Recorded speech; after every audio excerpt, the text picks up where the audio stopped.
আসলে এবার সড়কের পাশে থেমে থাকা পিকআপে অগ্নিসংযোগ করেছে দুর্বৃত্তরা। এই ঘটনায় কোনো হতাহতের খবর পাওয়া যায়নি। টঙ্গী আশুলিয়া ইপিজেড সড়কের আশুলিয়া সরকার মার্কেটের এলাকার মেডলার অ্যাপারেলস লিমিটেড নামের একটি পোশাক কারখানার সামনে ভোর ৫টার দিকে এই ঘটনা ঘটে। জিরাবো মডার্ন ফায়ার সার্ভিসের senior station officer Abu Sayem Masud জানান, দুই ব্যক্তি পিকআপে পেট্রোল ঢেলে আগুন ধরিয়ে দিয়ে পালিয়ে যায়। পরে স্থানীয়রা আগুন নিয়ন্ত্রণের চেষ্টা করার পাশাপাশি ফায়ার সার্ভিসকে খবর দেয়। পরে ফায়ার সার্ভিসের দুটি ইউনিট ঘটনাস্থলে গিয়ে আগুন নিয়ন্ত্রণে আনে।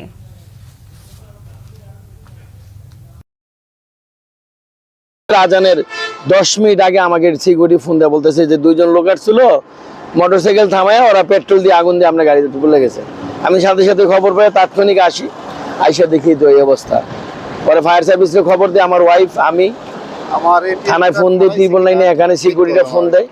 ফোন দেওয়ার পরে আইসা ফায়ার সার্ভিস এসে আগুন নিবারে, আমরাও সাথে সহযোগিতা করি। আমার নাম হইল গাজী মোহাম্মদ আলমাস, আমার বাড়ি জামগড়া 1 নং ওয়ার্ড ভুইয়াপাড়াতে আমার বাড়ি। আমি দীর্ঘ 2009 সাল থেকে গাড়ির ব্যবসার সাথে সংযুক্ত। আমি এখানে আসি দীর্ঘ 6 বছর যাবত।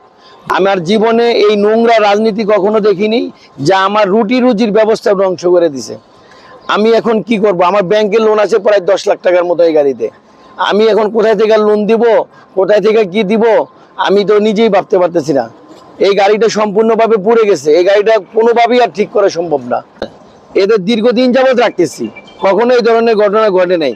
কিন্তু কে বা কাহারা কোথায় থেকে এসে আগুন ধরিয়ে, পেট্রোল দিয়ে আগুন ধরিয়ে মোটরসাইকেলে, তারপর আমার এই গাড়িটা আগুন ধরে পালাই গেছে। এর বিচার চাই দেশবাসীর কাছে এবং বিশেষ করে আইন প্রশাসনের কাছে।